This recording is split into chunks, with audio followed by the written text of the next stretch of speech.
ก็จะได้ว่า an ลูกเข้า bn ลูกออกซึ่งก็คือ choice 3นั่นเอง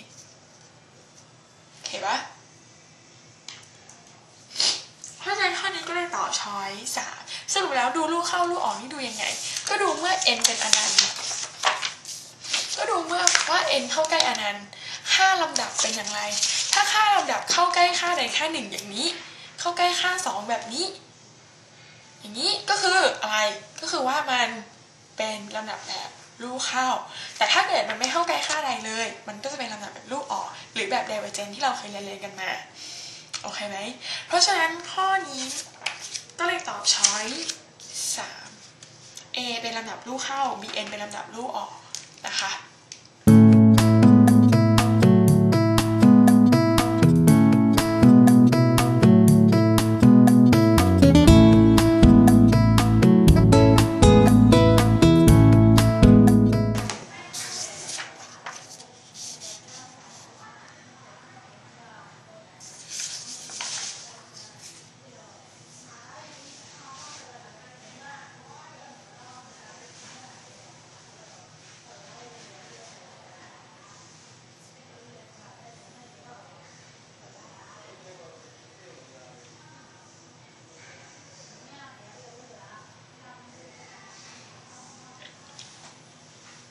แม่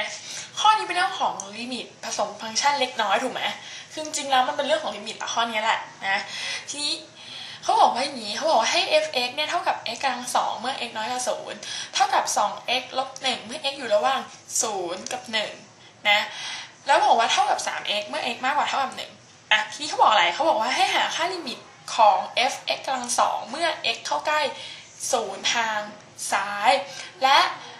เอามาบวกกับอะไรลิมิตของ f 1 ลบ x ของเมื่อ x เข้าใกล้0ทางซ้ายเหมือนกันถูกไหมอ่ะทีนี้วิธีการทำอย่างไรทำอย่างนี้ก่อนอื่นเราต้องดูเรื่องของ x ก่อนเราต้องดูก่อนว่าลิมิต x เข้าใกล้0ทางซ้ายเนี่ยเอาเข้าไปแทนแล้วเราจ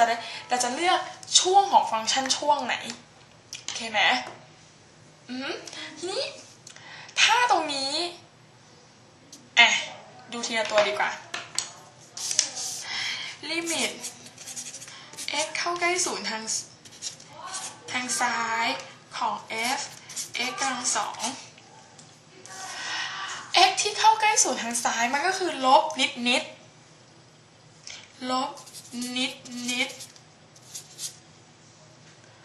โอเคปะก็คือประมาณสมมติติต่างเป็นลบ 0.1ติต่างโอเค f x กำลัง2ถ้าเอา e ลบนิดตัวเนี้ยมายกกำลัง2ก็คล้ายๆกับว่าเอาลบ 0.1 มากำลัง2นั่นแหละก็จะได้เป็นบวกนิดเห็นปะเป็นบวก0จุดนิดเพราะฉะนั้นไอ้เจ้าตัวเนี้ยมันคือ f ของบวก0จุดนิดโอเคไหมสรุปแล้วมันก็คือ f ของบวก0จุดนิด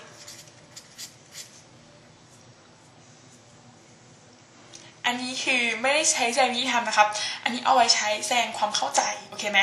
เพราะฉะนั้นตรงนี้ปุ๊บพอเราได้ว่าไอ้ลิมิตของไอ้ตัวเนี้ยจริงมันคือ f ของบวก0จุดนิดถูกไหมเพราะเราเอาสูตรที่อยู่ทางซ้ายเข้าไปแทนแล้วได้แบบนี้แสดงว่าฟังก์ชันที่เราเลือกเนี่ยเราควรจะเลือกช่วงไหนเลือกช่วงที่1ไม่ได้ถูกไหมเพราะว่ามันน้อยกว่า0เพราะฉะนั้นเราต้องเลือกช่วงที่2เพราะมันคือบวก0จุดนิดโอเคไหมเพราะฉะนั้นตรงนี้เราเลือกฟังก์ชันช่วงที่2มานะก็จะได้เป็น f ของ0ถูกไหมเพราะจริงมันเข้าใกล้0ทางลบเนี่ยคือมันก็คือต้องเป็น f 0อยู่แล้วแหละโอเคปะเหมือนกับเอา0ไปทาง2ตรงนี้จะต้องเท่ากับ f 0แต่ทีนี้มันไม่ใช่0จริงๆมันเป็น0นิดเพราะฉะนั้นเราต้องมานั่งเลือกช่วงฟังก์ชันก่อนเท่ากับ2ของ0แล้วก็ลบ1โอเคปะเพราะฉะนั้นจริงๆตรงนี้ก็เท่ากับลบ1เพราะฉะนั้นลิมิตของไอ้ตัวเนี้ยจริงๆมันเท่ากับ f 0ถูกไหมมันเท่ากับ f 0นะแต่ว่ามันไม่ใช่ f 0จริงๆมันเป็น0นิดเพราะฉะนั้นเราเลยต้องเลือกช่วงฟังก์ชันก่อน โอเคปะที่เราหาศูนย์นิดเนี่ยเพื่อดูว่ามันอยู่ช่วงของฟังก์ชันตรงไหนพอเราได้ช่วงของฟังก์ชันตรงนั้นแล้วปุ๊บเราก็แทน x เป็น0เหมือนเดิมโอเคเพราะฉะนั้นตอนนี้เราได้แล้วว่าลิมิตของ f(x) กำลัง2เมื่อ x เข้าใกล้0ทางซ้ายเป็น-1โอเคนะเพราะฉะนั้นจากตรงนี้เราไปหาอีกตัวหนึ่งก็คือลิมิตของ f 1 ลบ x เมื่อ x เข้าใกล้0ทางซ้ายเหมือนกันนะโอเคจากตรงนี้สังเกตดูว่าถ้า x เข้าใกล้0ทางซ้ายเนี่ยอย่างที่บอกว่ามันคือ0 ลบ 0 จุดนิดเอาอีกนะไม่เพราะฉะนั้นจะได้ว่าไอ้เจ้า1 ลบ x ตรงเนี้ยมันก็คือ1 บวก 0 จุดนิดเพราะว่าลบเจอลบกลายเป็นบวกเพราะฉะนั้นจริงๆมันคือ1 จุดนิดถูกไหมอันนี้ไม่ต้องมาแสดงที่ทำให้เขาเห็นนะครับอายเขานิดนี่อยู่ในใจพอโอเคไหมเพราะฉะนั้นจริงแล้วพอมันเป็น1 จุดนิดช่วงฟังก์ชันที่เราจะเลือกก็คือต้องเลือกช่วงที่มันมากกว่า1ก็คือช่วงนี้ 3x ถูกปะเพราะฉะนั้นไอเนี่ยมันเท่ากับ f1 ถูกไหมเหมือนกับแทน x เป็น0ลงไปแต่ว่าฟังก์ชันที่เราเลือกลงมาเนี่ยคือฟังก์ชันช่วงที่เป็น 3x เพราะฉะนั้นอันนี้คือ3 คูณ 1 เท่ากับ3เพราะฉะนั้นจะได้ว่าลิมิตของ f 1 ลบ x เมื่อ x เข้าใกล้0ทางซ้ายมีค่าเท่ากับ3ดังนั้นสิ่งที่เขาถามคืออะไรโอเคนะตรงนี้โอเคเปล่าว่าคือก่อนอื่นเนี่ยสิ่งที่เราพิจารณาคือลิมิตของไอ้เจ้าตัวเนี้ย0ทางซ้ายเนี่ยมันทำให้เกิดฟังก์ชันอยู่ตรงไหนโอเคปะเราต้องเลือกช่วงฟังก์ชันออกมาก่อนพอเราได้ช่วงฟังก์ชันปุ๊บก็ทำตามกระบวนการปกติคือปกติแล้วได้อย่างนี้เป็นลิมิตของ x เป็นอะไรก็เอา x เป็นตัวนั้นเข้าไปแทนถูกไหมถูกปะแล้วพอเราได้ช่วงฟังก์ชันก็จบแล้วก็คือแทนค่าปกติแทนค่าฟังก์ชันธรรมดา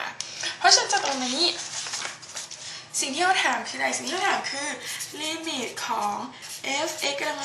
2เมื่อ x เข้าใกล้0ทางซ้ายบวกกับลิมิตของ f 1 ลบ x เมื่อ x เข้าใกล้0ทางซ้ายเช่นกันถามว่าเป็นเท่าไหร่ไอตัวนี้คือ-1ที่เราคิดมาไอตัวนี้คือ3ที่เราคิดมาเพราะฉะนั้นคำตอบมันก็คือ2ดังนั้นข้อนี้จึงตอบช้อย3โอเคไหมอย่าลืมว่าการทำแบบนี้ขั้นที่1ดูว่าเลือกช่วงไหนถ้าสำหรับฟังก์ชันที่มีหลายๆช่วงแบบนี้อัน1คือเลือกช่วงไหนก่อนอัน2คือพอได้ช่วงมาปุ๊บแทนค่า x เข้าใกล้ไอตัวนั้นอะตามปกติโอเคแล้วสุดท้ายคือหาค่าฟังก์ชันแค่นั้นเองจริงๆแล้วขั้นหลักๆก็มี3ขั้นนี้อย่าลืมว่าก่อนอื่นเราต้องดูก่อนว่ามันอยู่ช่วงไหนเพราะถ้าเราไม่รู้มันอยู่ช่วงไหนเราก็จะทำอะไรไม่ได้โอเคไหมเพราะฉะนั้นข้อนี้ก็เลยตอบช้อย3นะครับคำตอบคือ2นะ